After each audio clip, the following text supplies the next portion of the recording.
de 17h à minuit. Live music by Frère Zamale, Frère Dollar Pika, Frère Pascal Kasseloufi, Sœur Dina Kikala, Sœur Gisèle Matkalula, Maman Nicole Mbele, Maman Pati Mikele et RCU. It's incredible, absolutely fantastic. Entrance fee 15 livres pour les adultes et 5 livres pour les enfants. Mais n'oubliez pas, Koliaya Ofele. Free food. The Passover Dinner Party, samedi le 27 avril 2019. See you there.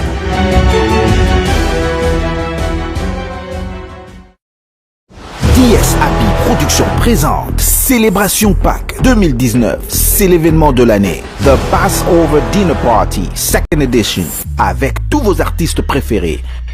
Unis pour une seule cause. Célébration Pâques 2019. It's amazing. It's incredible. Absolutely fantastic. One location.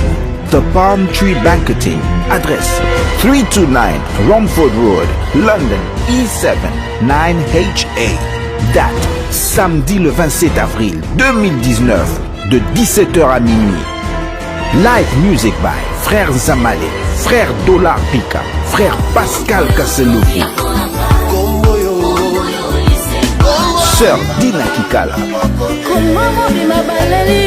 Sœur Gisèle Matkalula, Maman Nicole Mbele,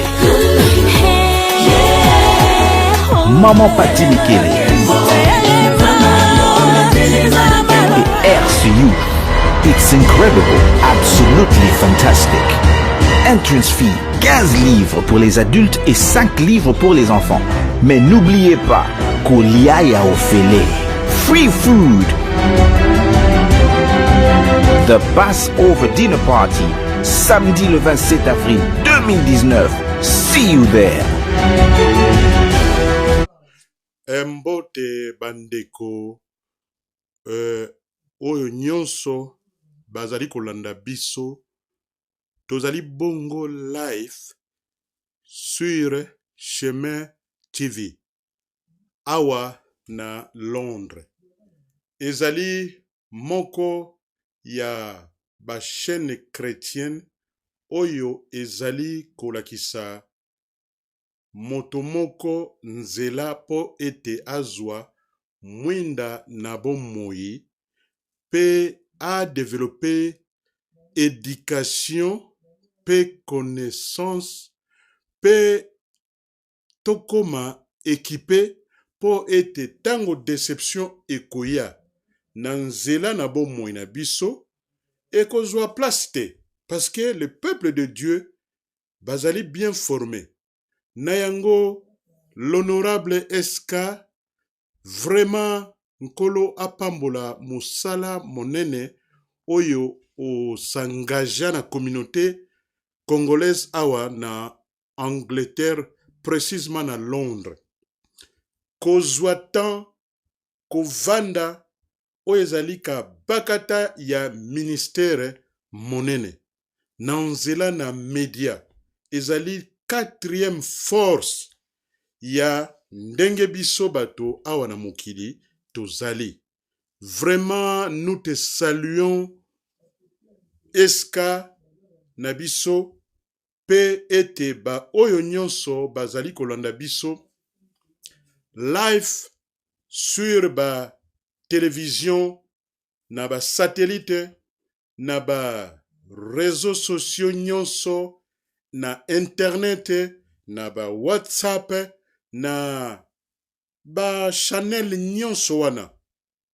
Nzambe azwa lokumu, to kokaki kokuta na boye vis-à-vis te, menanzela na kosakola pe kopanza maloba na Nzambe oye kozala édifiant pour le peuple de Dieu. Merci petoko la mingi. Na kombo na Yesu Christo. Avant tout ça, j'aimerais kokota na lo sambo avant tout banda. Nzambe na Abraham, nzambe na Isaac, pe nzambe na Jacobo, tata na nkolo na ngai Yesu Kristo oyo, azali présent, azali vivant, azali nzambe ya bawei te kasi azali nzambe oyo azali na bomoi. Il y a plus de 2000 ans, oyaki na mokili oyo, obotamaki na mokili oyo, bato bazalaki na tango wana bamonaki kobotama na yo, bamoni pe kokola na yo, pe bamoni ndenge oyaki kokende na ekulusu, pe bamoni ndenge osopaki makila na yo, pe ndenge okendeki na nkunda, men nkunda ekokaki kosupporte yo te. 3 jours après, nde ozongaki pe ozongi na bomoi, pe makomi oyo elobelamaka biso na ba prophète, na bato nyonso oyo bazalaki avant yo, ekomeli biso réalité. Biso oyo toekoya na mokili. Après, nini ezali kosala na bomoi na biso? Toekotanga makomi wana, pe na makomi wana nde tozali ko développer kondima ya solo po ete yo zali mwinda na solo.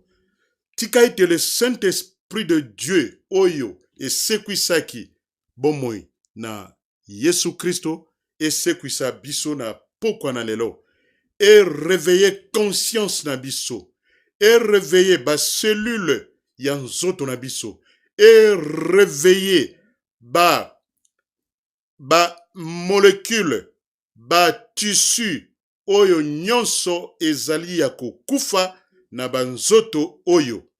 To beleli ete mwinda na yo pe présence ya ba ange na yo ezala na studio oyo pe kende na mopepe bisika nyonso na bato bazali kolanda biso dans les 4 coins du monde. To salue bino na kombo na Yesu Kristo mokonzi. Alléluia. Alléluia. Thank you Jesus Christ. Amen.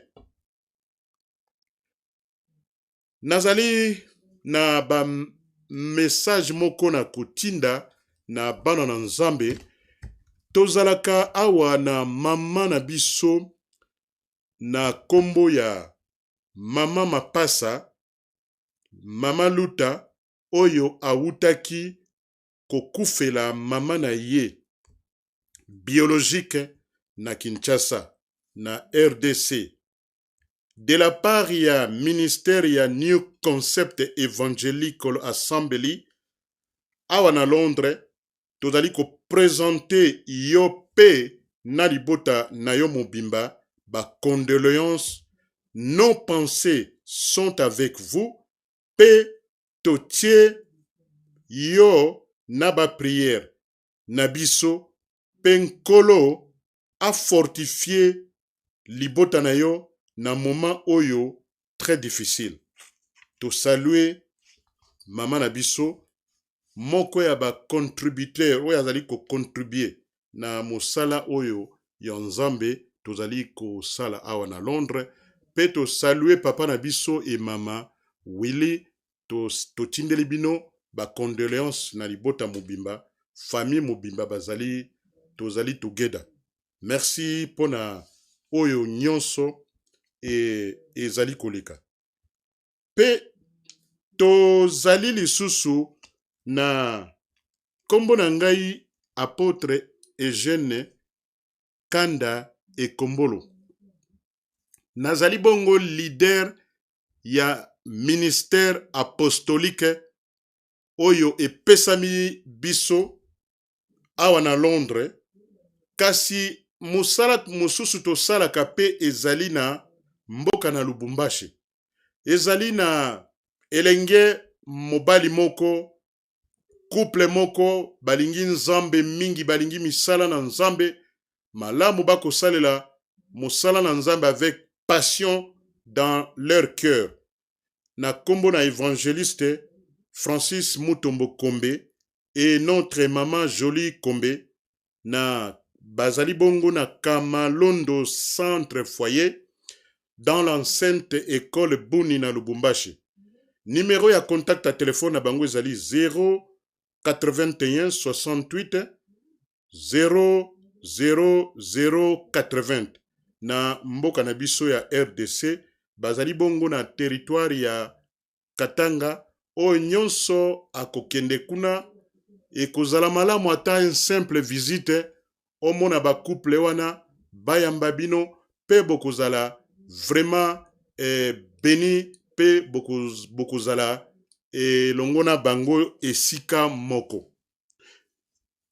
Biso tosalaka bamisala mingi awa na Londres, mais moko ya misala tosalaka awa ezali bongo tokendeka na service ya prisonnier ko rendre visite na hôpital, tokendeke pe na école pe na armée britannique awa, pe tozali na moko ya posa désir to vision oyo te nzambe atie biso na kati na motema, totonga ata hôpital pe école moko na mboka na RDC ezali en projet, pe tozali koleisa batu oyo nyonso société ebwakisa bango.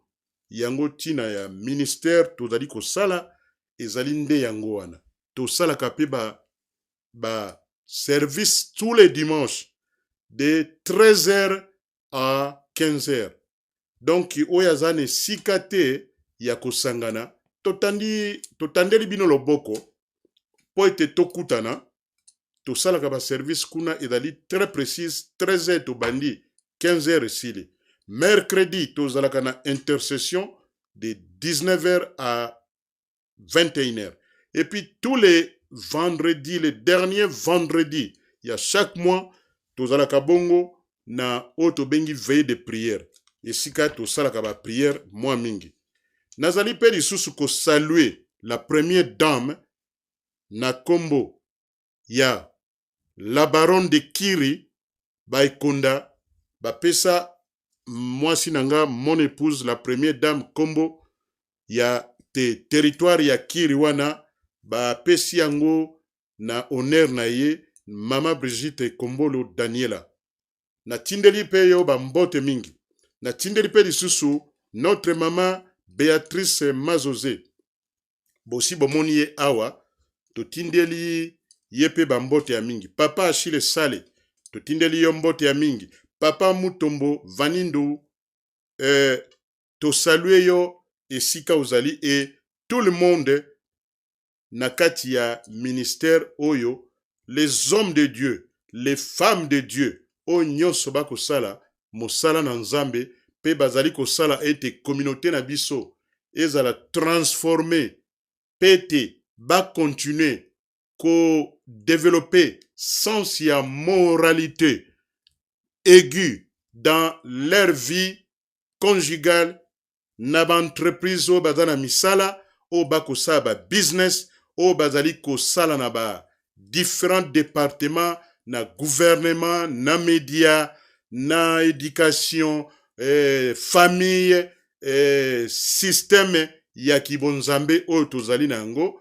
pe ete to salue bino nyonso na kombo na Yesu Kristo. Tozali bongo lisusu komona ndenge ba chrétien pe ba chrétienne ndenge tozali vraiment persécuté na mokili oyo ba pensée na biso ezali pe kotala ete ndenge ba innocent ba wuti koboma bango likolo ya ba terroriste oyo mosala na bango kobomaka bato, esprit ya haine, esprit ya balingi bato mosusu te, mais ba société mosusu ezali koyamba bango balingi bato te. Men tozali koloba pe lisusu te. Mais biso esengeli to terroriser bango spirituellement. Peto koma vigilant et alerté na phénomène oyo yaba idéologie. Yango nde tokolobela ngolelo na butu na lelo. Imaginez un homme riche alobi a décidé atinda famille na ye po bakende na mboka na Sri Lanka. Bakomi kuna bakoti na église mokolo pona ko célébrer mokolo oyo te nkolo na biso Yesu Kristo asekwaki pe liwa pe kosekwa ya nkolo na biso Yesu Kristo.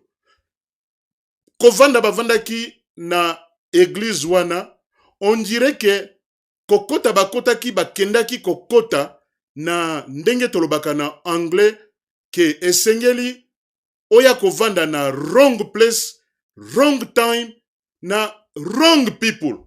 Bakite, batiki biso, batiki mokili oyo. Vraiment, et bouleversé mokili. Vraiment, ezali mawa mingi. Ya komona, ba makambo ya bwe. Kozala na bandeko ya ba musulman, nzambe ya kabino mawa. Bino, biso ba chrétien tolingi bino. Mais pona nini bino bozali koka kolinga biso te. Ezali likambo ya ba idéologie. Yango na pokwa na lelo, tolobelaki yango semaine passée. Mais lelo kozala bientôt développer yango na mozindo. Je pense que oyo azali na matoi ya koyoka, akoyoka oyo nini nkolo azali kolobela biso na saison oyo. Pe na période oyo. Touti komona, il y a de cela na 2000 ans. Pe to tournaki faste na 2010. To ekolongwa na 2010. To komi de 2010 à 2019. Donc, dans une année, awa kalate, cycle, il y a 10 ans, eko kokisama. Total bandeko. Soko zalaka na ba photo. Okomona na ba photo, les 10 ans passés, ozalaki ndenge nini. Ba musu bayaki mike, mais ba mususu na lokola bambule bandiko kende. Balobi ete, l'homme extérieur azali ko perish. Mais l'homme intérieur azali toujours vivant na kati na yo nangai. Mais siko tomoni ete lokola tokomi kokoma na 2000 tokomi na 2019 mais kala te tozo kota na 2020. Donc cycle ya 10 ans wana ekosila. Mais na kati na biso nini yango tozali kokanisa? Tozali komona na humanité awa ndenge mokili ezali kotambola malamu te. Bazali kolobela biso likambo ya ba idéologie. Idéologie ekomeli biso un grand problème très sérieux. Totangaki yango na semaine passée. Mais nakolinga kozongela lisusu yango awa lelo. Totangi na mokanda na 2 Corinthiens chapitre 8 verset 12 à 14. Balobeli biso boy. Bato mususu tango tokoloba likambo ya idéologie, origine nango ezali wapi, source nango ezali wapi. Ezali kolobela biso boye. Système ya idée, ya ba idée na le point social et société. Ndenge ezali kotambola pe ndenge esengeli etambola. Est-ce que fondation ya ba idéologie wana ezali nzambe azana kati to azali te? Toyi komona na kati wana e développer batu nini? Soko ina ba territoire awa mingi ya poto, awa mingi na toloba na Occident, okoya trouver que batu ebele ba vivaka bango moko, esprit ya individualisme. Et développer yon na kati égoïsme, humain, lokoso, motalingi azwa nyonso. Toyi komona lisusu via collectivisme. On dirait to perdre eloko wana to bandi ko perdre yango. Esprit ya kozala neti ndenge to vandaka na famille. Esprit ya communauté. Esprit ya groupe to ya famille to ya bato moko boy. Bazala na bolingo. Est-ce que biso bolingo za na kati yango lelo to ko développer yango na poko na lelo. Compétition moko on dirait comme négative. Progrès ezalité. Yango elobeli biso boy. 2 Corinthiens chapitre 8 verset 12 à 14. La bonne volonté, quand elle existe, elle est agréable en raison de ce qu'elle peut avoir à sa disposition et non de ce qu'elle n'a pas. Car il s'agit non de vous exposer à la détresse pour soulager les autres, mais de suivre une règle d'égalité. Dans la circonstance présente, votre superflu pourvoira à leurs besoins, afin que leur superflu pourvoir pareillement aux autres, en sorte qu'il ait égalité. Tauti komona likambo na ba idéologie. Likambo na ba idéologie ezali ko séparer moto na sens na nzambe. Tozali komona te idéologie yango créé biso ba dénomination. Ememeli biso ba problème ya minene oya koleka. Yango nde ezali source ya ba idéologie. Na pokwa na lelo message nange ezali boy. Toluka tobimisa ba producteur des épreuves. Le royaume de Dieu appartient à ceux qu'ils vont trouver la réponse à cette question. La foi, ba domination, ba dénomination, et yerbiso ba problème ebele na société. Toyebi ke tolobaki mbala eleki te, on dirait que mokili otoko vivre, ezali bongo moto oyo nzambe asali na mokili awa tozali na sena moi, toyebaka ke tozali ko vivre na deux mondes.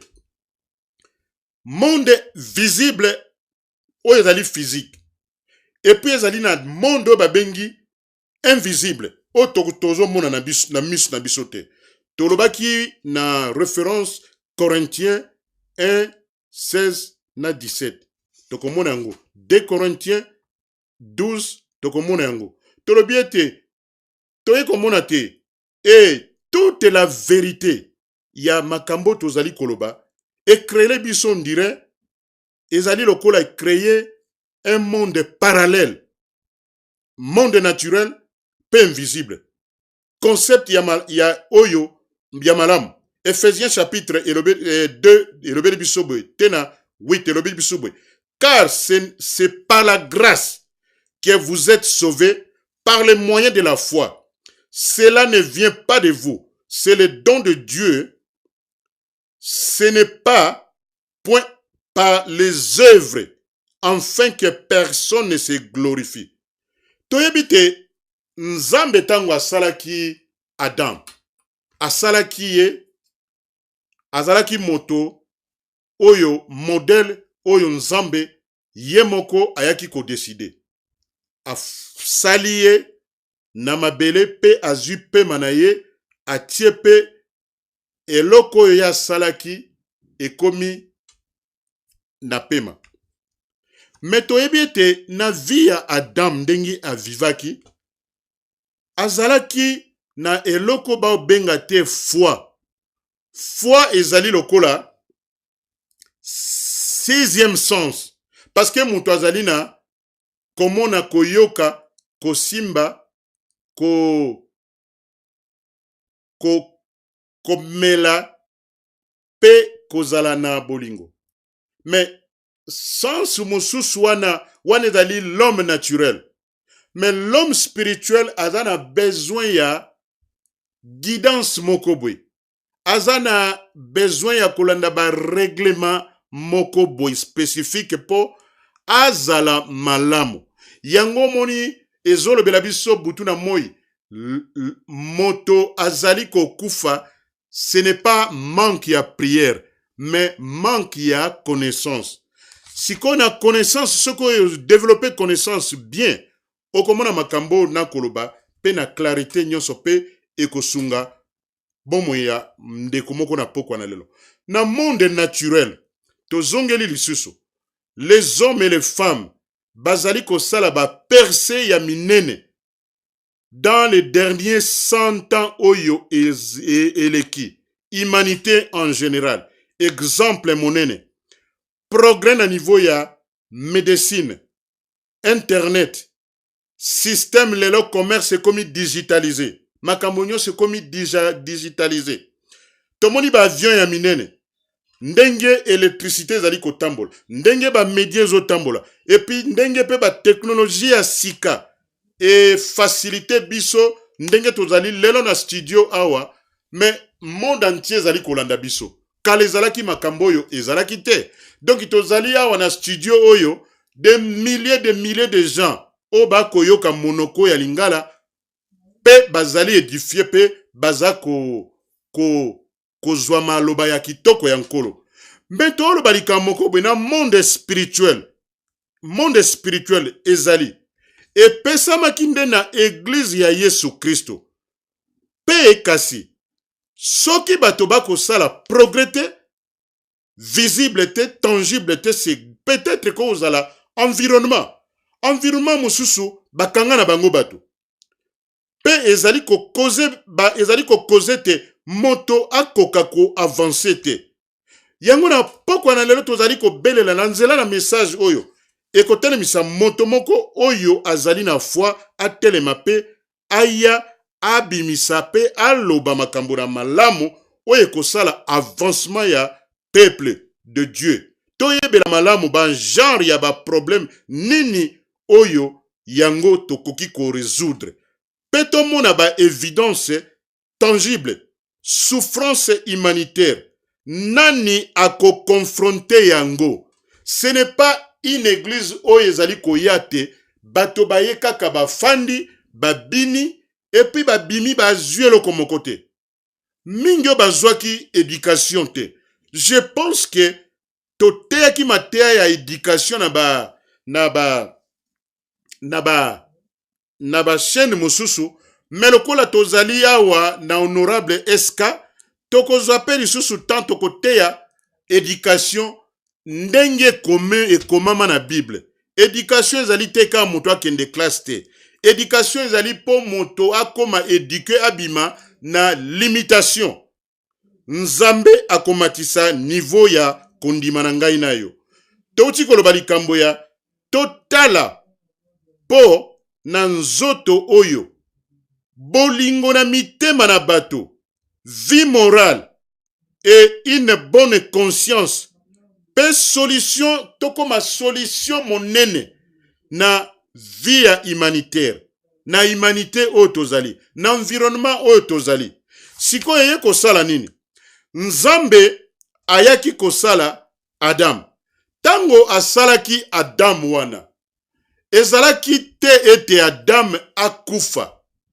Ezalaki te ke Adam akoma na malédiction. Mais eloko yaki kosala nini?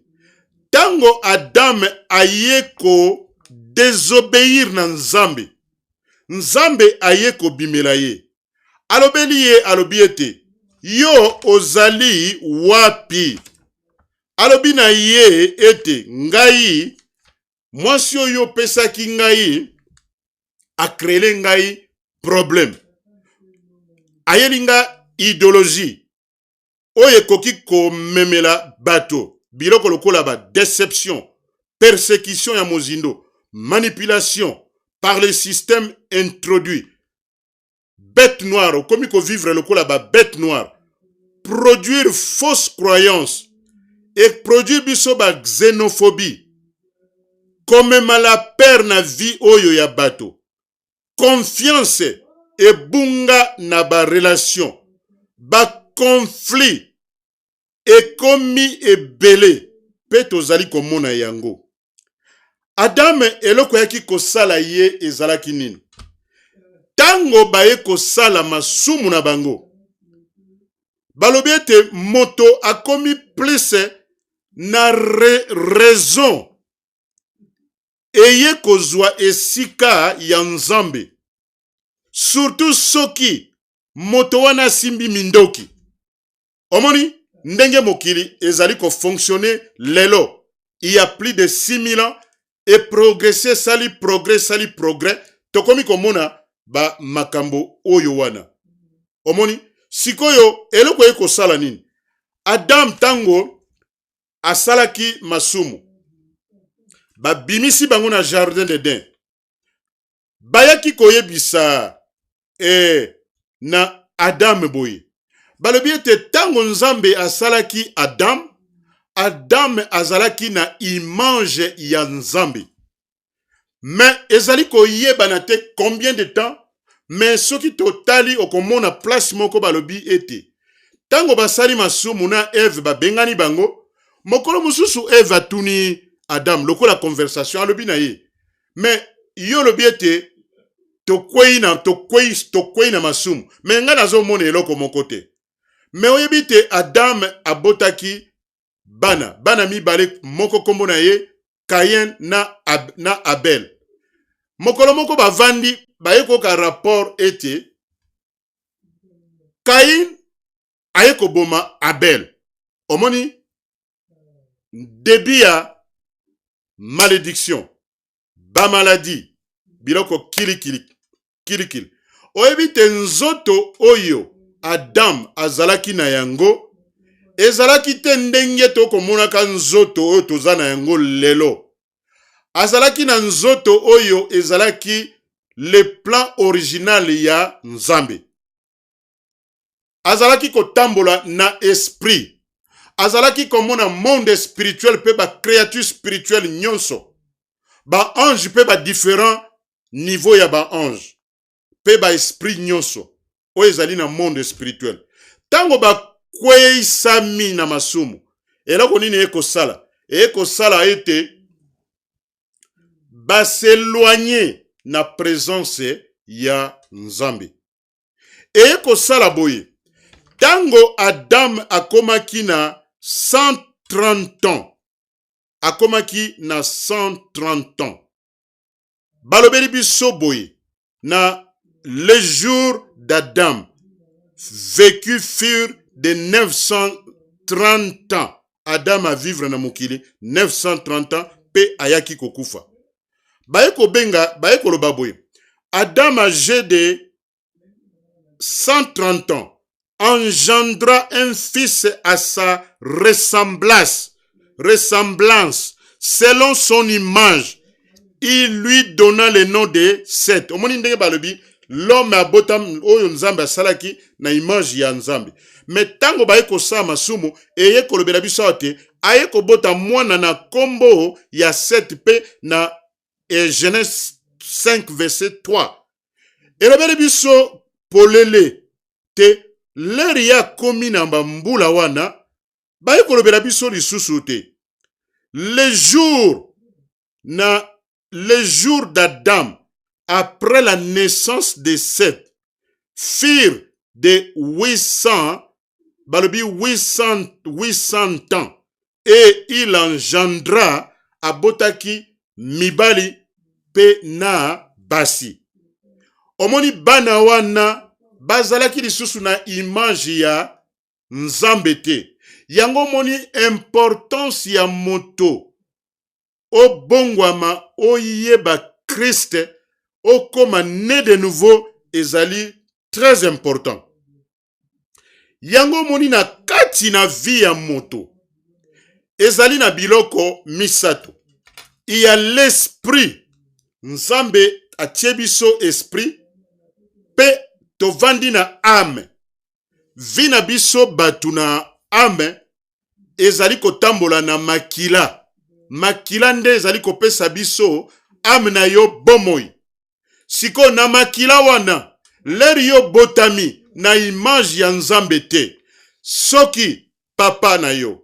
azalaki moto na masumu okomona te ba DNA ADN na yo ekozala transmis na kati na yo moto na mokili bomoni nga ndenge naza kotambola awa naza ko vivre na botamaki pe na oyo ya ngai papa image nazali na yango kotambola ezali ngai te ezali image ya mon père oyo asatika mokili oyo mais le père atika akita mokili oyo mais tango nazali kotambola na ba milliers ya bisika ya batu oyo bayebaki mon pauvre père balobi me yo kokani lokola na tata moko boye ngana koyeba ngote mais omoni ete na image physique boye soki papa azalaki moto na kanda yo po kokoma na bakanda soki papa mazalaki moyibi yo po kokoma moyibi soki papa azalaki sorcier yo po kozwa associé parce que ame ya moto nde ezali na bamakila. Bamakila wana ba docteur basalaka ba recherche bele nazana ba livre mingi oyo ezali ko confirmer makambo nazali koloba. Mezolo bela biso awa ndenge nini ke na sens wana oyo ezali kolobela biso boye te na mokanda na psaume chapitre 139 verset 16 elobeli biso boye mon corps n'était point caché devant toi lorsque j'étais fait dans un lieu secret tissé dans les profondeurs de la terre. Pe balobeli biso na 16 awa quand je n'étais qu'une masse informe avant mutu na mokili tozalaka lokola masse informe ezali papa na mama bakutani ali ba produit papa bimisi nini na ye pa ya mama mwasi azui a conserver pe entité wana ekoya ko se développer tendenge ko bimisa mutu balobi tes yeux me voyaient et sur ton livre donc ils ont un livre moko nzambe akomaka pona yo na ngai metango yo oyebi makambo oyo te oko vivre externellement na libanda okozala kati te oko vivre na kati te parce que tout est balobi les livres étaient tous inscrits les jours qui m'étaient destinés balobi avant qu'aucun d'eux existait. Oyebi nae ko zonga parce que na lingaka mingi ko zwa masolo. Il y a eu une femme ici na télévision américaine. Na talaki pe na talaka ba biloko mingi ezali ba documentaire o esalaka ba recherche mingi na ba vie na biso bato makambo na koloba ezali ya solo. Mama wana azali ayebaki nzambe ma ayebaki eneti toloba chrétien yoyo l'air moko mwa libanda l'air moko mwa kati eloko nini yako salema na vie na ye ayaki kozala enlevé esprit na ye ezalaki enlevé akei te na planète oto bengi lola paradis ayeko kutana na Yesu Kristo bazali ko solola lokola neti on dirait une réalité réelle basololi alobi babini bato musuba makasi na makamba bandoto yango tango oza ko vivre na vie salaka attention na bandoto ozali ko lota kozala te lokola bato balota kate okeika na pongi oloti eloko moko te oko klamuka na tongo ozo se rappeler te mais maman wana a créé biso histoire ya kitoko alobi ete akomi na paradis asololi penza na Yesu Kristo ezali planète meza na ba nzete eza na ba végétation eza na ba ngomba eza na ba fleur kaka ndenge lobelaka biso na Bible ezali ya solo aye kozonga na vie alobi boy vraiment na monaki planète wana na monaki Yesu il faut na continuer ko évangéliser pona batu bayamba Yesu Kristo pe mokolo mosusu bazalaki na session ya prière tango bazalaki na session ya prière l'air bazo prier ye na instance moko boye aye kobima esprit na ye ndenge tokoloba esprit bimi ekendaki directement na enfer akei komona ndenge batu bazo souffrir bandeko o nyonso azali mosaleli na nzambe soki ozo sakana na makambo na nzambe ekozala malamu otika yango mais soki ozali sérieux na appel na yo pe na mission na yo okosabize te pe okoabize communauté te okoabize le peuple de Dieu te alobi akokuta basali na nzambe kuna baza na moto ezali ya kopela bazali vraiment na chaleur maya komela kuna na planète wana nesika wana ezali te alobi nini amoni ba créature nyonso oyo bazali na milimo mabe ya makasi mama wana ayaki kozonga tomona lisusu ndenge tovandaka awa na mokili oyo kozala na motema mabe kosala bato mabe ezali na litomba moko te bandeko. Soki ozali premier ministre, ozali président, ozali roi soki nini, na mokili awa ozotambola na bagarde du corps batu bazingi yo. Mais oyebi te le jour oyo kokoma na suka okozala na batu wana te. Okozala pe okoloba na batu te ke bomoni nga ndenge nazali awa nazokende na paradis okoloba te. Balobi il y a un jugement. Balobi na monaka yango mingi esprit ya moto tango ebimaka na nzoto on dirait okozala susu na volonté moko te ya ko prendre décision. Yango Bible le bakana biso polele mokana na nzambe le biete. J'ai mis devant toi la vie et la mort. Nkolo Yesu alobeli biso te topo na la vie po te to vivre. Yango na kati na vie ezali na ba principe ya vie ya ko vivre. Yango tolobi likambo na idéologie.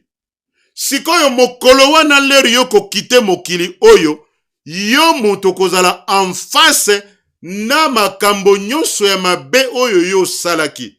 Oyebi ke balobaka boye moto tango abimaka na nzoto azalaka na makasi moko te, azalaka na volonté moko te. Okomona kaka balobi obimi esprit na yo oyo wana ebimi. Esprit wana ekendeke wapi? Ekokende na vitesse moko constante. Soki ozalaki moto ya malamu okutani na mokeli na yo Yesu Kristo. Soki ozalaki moto ya mabe ozwaki temps ya kosala repentance te na vie oyo okokende na présence ya Lucifer to diable. Ba monde wana ezali coexister pe ezali réel. Tozala conscient nango, toyebela yango na malamu. Sikoyo nakozonga lisusu na makambo ya mokili ndenge ezali awa. Monde ezali boye. Na monde babengaka yango cosmos.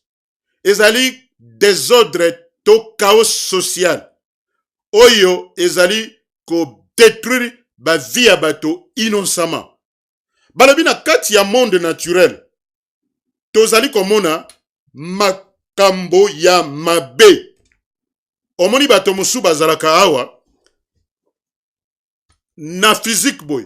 Soki ozali mal entouré oko vivre lokola na enfer moko physique parce que tu es entouré par des gens o babenga kabango les gens stupides. Batu moko baza komema yo nulle part. Balingi o avancer te. Balingi yo o miyeba te. Balingi yo tikala ndenge wana.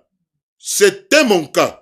Balobi ezali susu na monde naturel. Okomona batu mosusu bazali ko vivre malamu.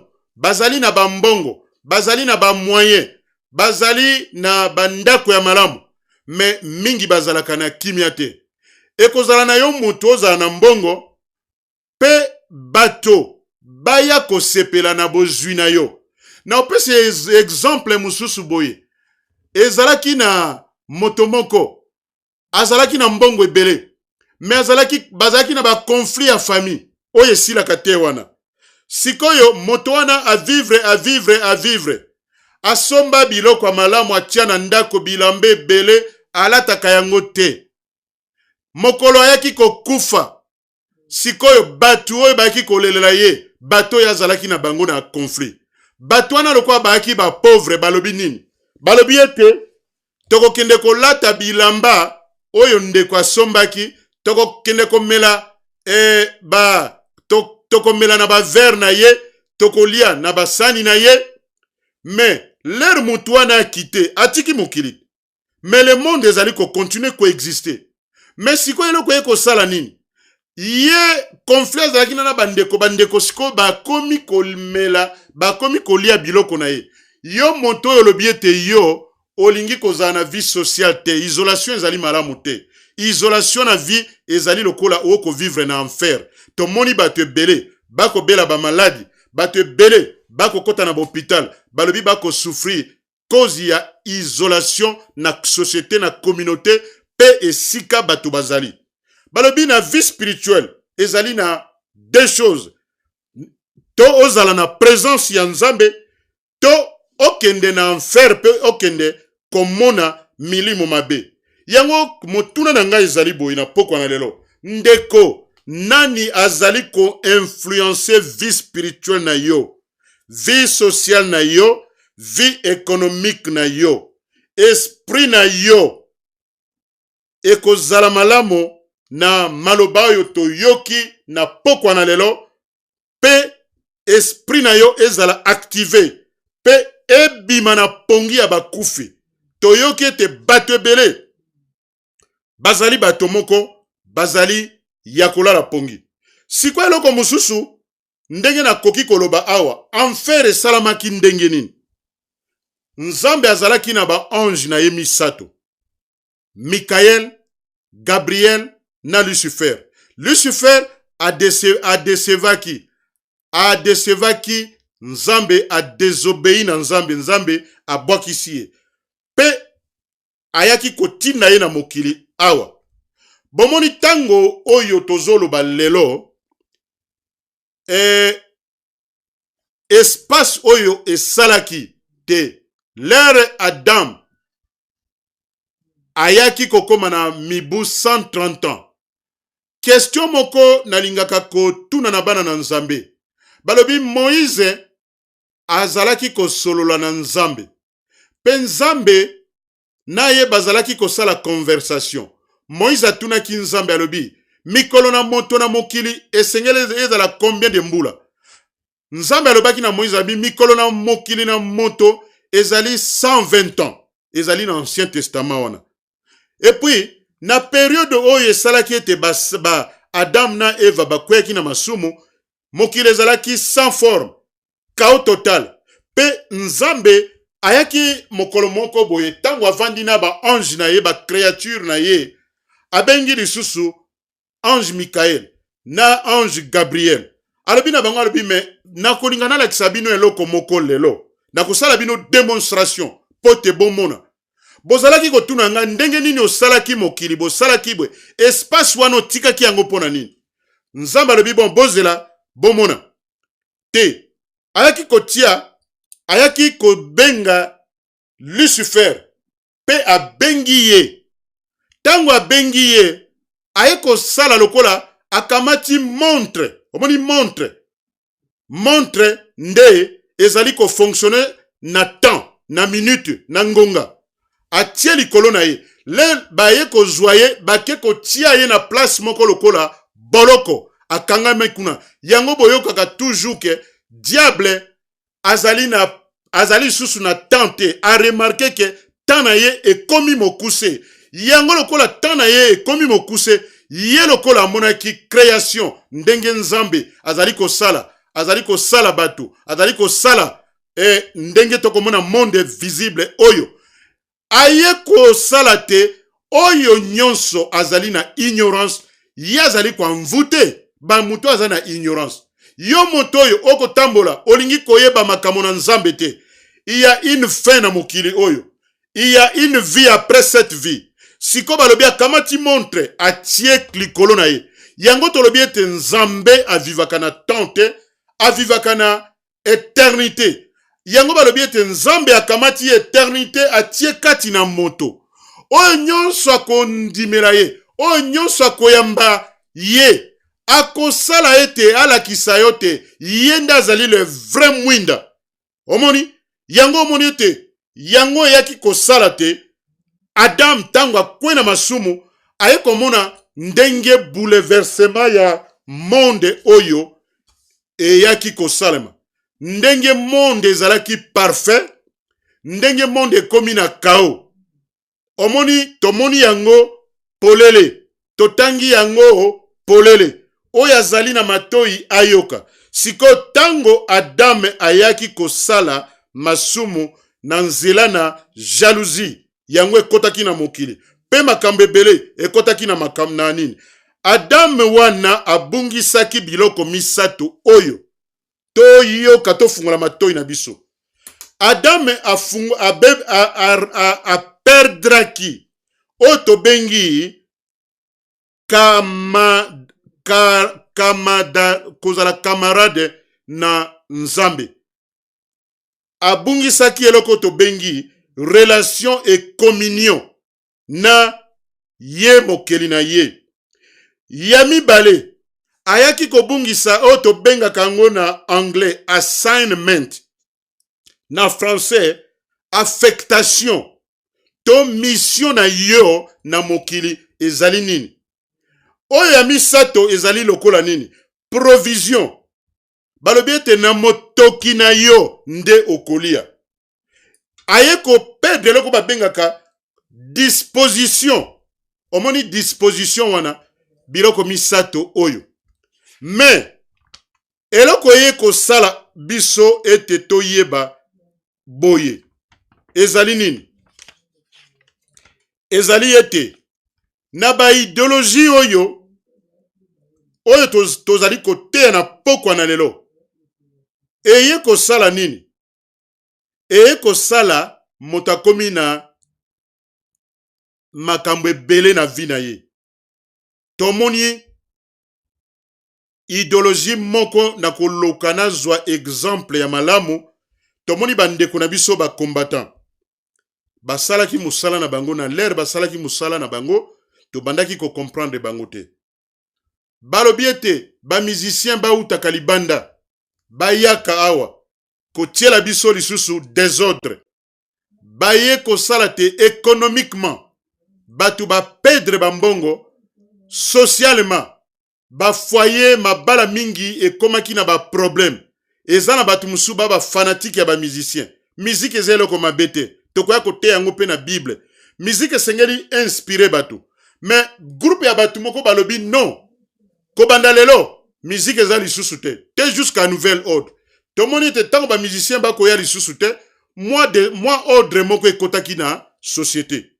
Toye komona pe lisusu, thank God pona ba combattant na musala bo salaki. Ba source ya oyo mususu ya ba idéologie. Ya idéologie mususu ekoki kozala boye. Nazwi histoire ya pauvre président Mobutu. Akeneki na mboka Mbandaka. Tango akomi na mboka na Mbandaka, aeko koma na bateau présidentiel. Chaque fois soki président lingi kokende quelque part, ekozala na o babengaka éclaireur oyo ayebi esika territoire wana ndenge za ko fonctionner po alimbolela ye makambo ya kuna malamu. Akomi kuna tango akomi azalaki na bateau, amoni na libongo moto moko elobiye moko, moto wana azalaki kolokolo kovo.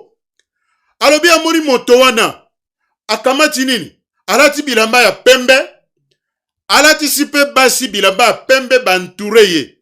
Siko batuni ye papa président maréchal atuni mutu badaki na pembe na bi. Oyo wana kasi moninga nanga. Alobi moninga na yo wana akoma no ya yepe mwa groupe ya nzambe na ye.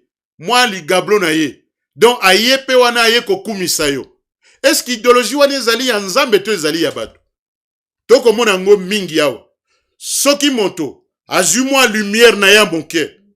Akangi lopango. Alobi na bato alobi oyo nyonso aliki kolanda ngai.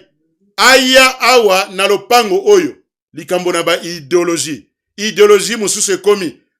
Il faut bolata bilamba boy. Il faut bozala boy. Il faut to sala soki likambo moko na ndenge ya moto ya créer idéologie wana. Idéologie wana ekomema batu na ba enfer. Yango esengeli kotanga makomi na nzambe malamu ndenge komami po ete tobima na nzela na bobungi. Soki tobungi toko se retrouver. Balobi lisusu mususu ezali lokuta ya ba politicien lelo oyo ezali mawa mingi. Na utaki kolanda documentaire mususu, j'aime kolanda ba documentaire. Il y a eu un président là na mboko na Soudan na kombo na Bashir. Le type là, en tout cas Nzambe alimbisa ye. Nzambe ayokela ye mawa, asenga repentance. Le type là zali ko fait souffrir tout un peuple. Mais ya vivaka malamu.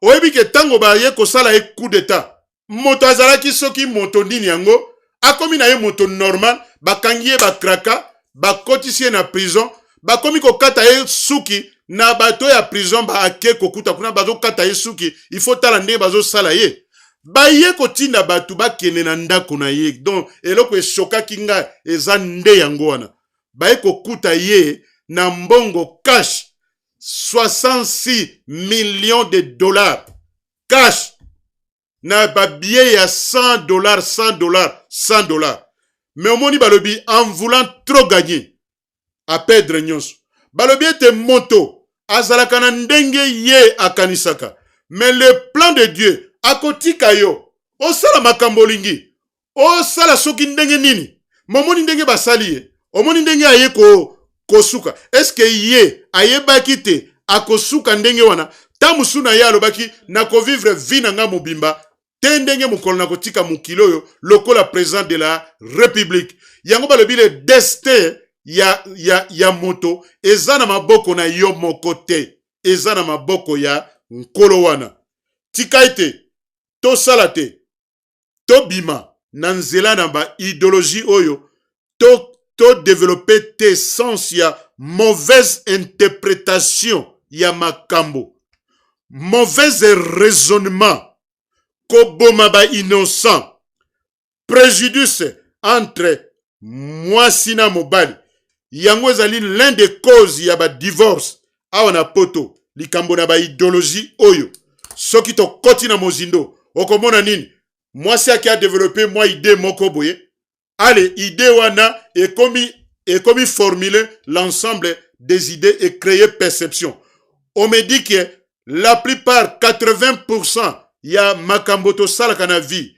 et dépendaka na makambo to komona omoni makambo komona oyo ezali très important tango zomona makambo mabe zwa l'autorité tia mabongo na se belela molimo na nzambe makanisa mabe te ba préjudice mabe te mauvaise raisonnement te mauvaise interprétation ya vie te préjudice te yango tolobi histoire oyo ya mama moko ya mondele to monaki yango semaine passée bawe bazwaki tan kolanda video wana te tolanda video wana balobi na oyo moto asali e kosala ba idéologie e ko développer opinion omoni opinion ya moto ezali ekoki ozala sauver soki otangi na mokanda na Romains chapitre 11-25 1 roi 18-21 okomona nini car je ne veux pas frère que vous ignorez ce mystère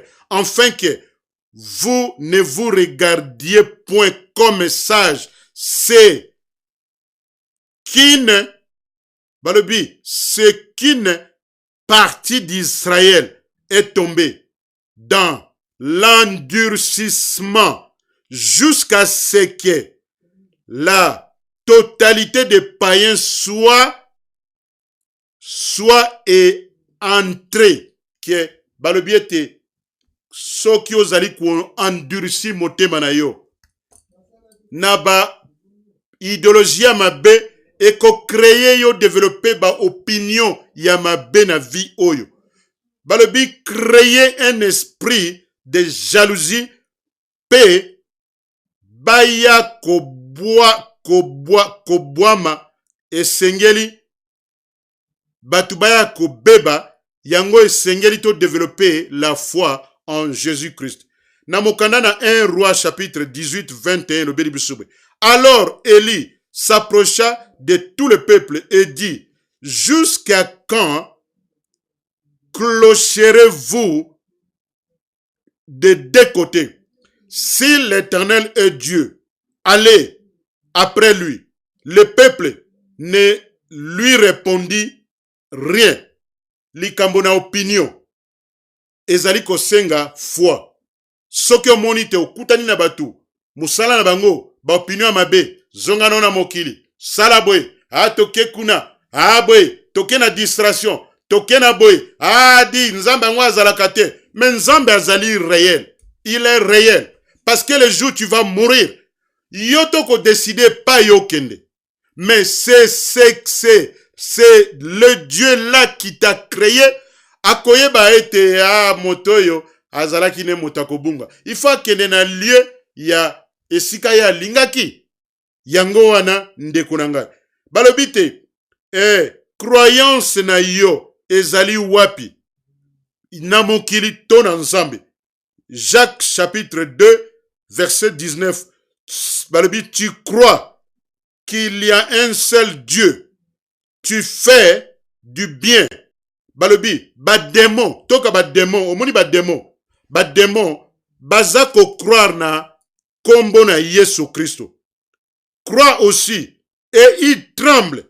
Oyebi ke toko sala ba enseignement origine ya ba démon. Ba démon bazali ye, ba créature moko ba bengaka bango ba pré-adamic creature. Ba créature moko bazalaki avant Adam aya na mokili oyo. Nakoya mukomusu na kosala ngo présentation pe toko tanga Bible na mozindo pe toko mona. Balobi awa, balobi boy.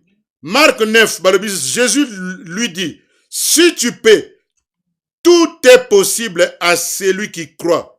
Dans Luc chapitre 8, 13, balobi, tolingi ba chrétiens yoyote, ceux qui sont sur les rocs, ce sont ceux qui, lorsqu'ils entendent la parole, la reçoivent avec joie, mais ils n'ont point de racines.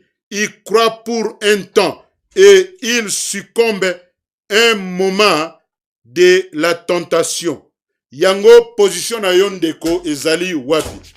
Toyoki ba message oyo eleki lelo to zali kosenga ete to développer ba bon leader na kati na communauté na biso oyo ba ko résoudre ba problème humain, ba conflit humain, ba guerre pe ebele. Nani akozwa solution? L'État ezali kaka un système oyo ezali kotambwisama na bato. Mais bato bazali corrompi. Na Dubai, bauti koloba balobi boy. Nigérian ko tuna muto alobi. Ndenge nini mboka na bino Dubai ezali nango kaka désert. Abi mboka na biso to na pétrole te, to na nini te, to na eloko moko te. Mais mboka na bino Nigeria, bozala makambe belé. Alobi, tala bato il faut kozwa un bon leader oya ko gérer mboka malamu. Oya kokabula bomengo malamu, mais ezala pe leader oya azali ko permettre corruption te. Na suki awa na pokwa na lelo na saluer tout le peuple de Dieu au balandi biso tokozonga lisusu semaine prochaine mardi na même heure vendredi oyo makambo kozala ya ba surprise na kombo na Yesu Kristo. Na lingi bino mingi to saluer bino mingi. God bless you, God bless all the people. Batu nyonso balandi biso mbote ya mingi. Na kombo na Yesu Kristo, to salue bino ale. Bye bye, bye bye, bye bye, bye bye, bye bye, bye.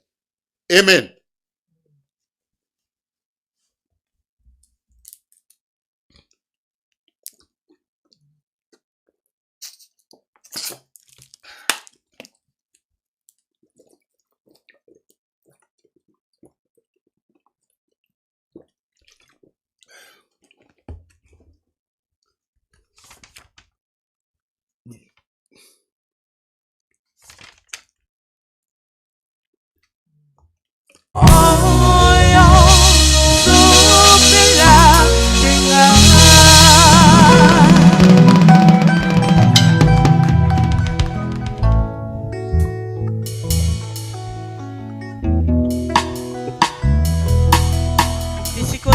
Kubetela Yesu maboko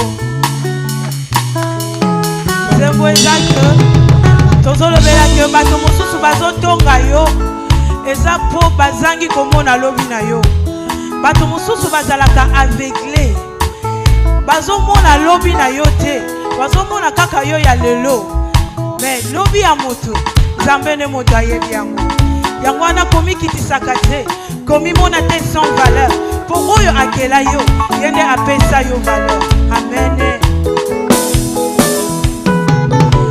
Miso ezangi komona oye bombana na via moto solo ezali likambo réservé na tata Nzambe.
nzambe tokoko loba ke okoko zanga maloba te pona bolamu o nzambe asala biso chaque jour yango biso tolobi ete maloba ezanga te parce que dans sa présence okoko zanga te loko moko te mais puisque même merci eza maloba yango tozoyemba maloba ezanga te epambola bino merci.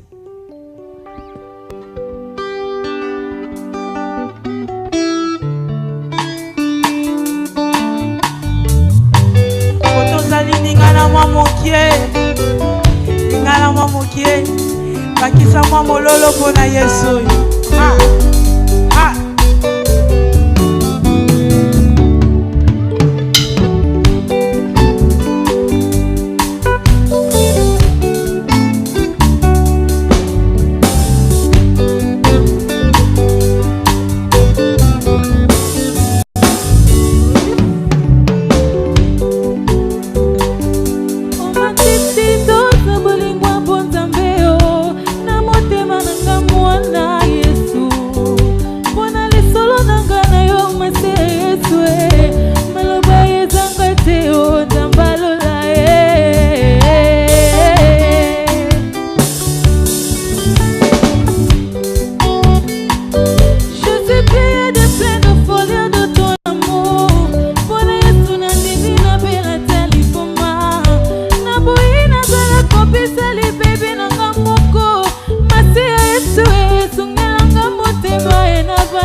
Nabo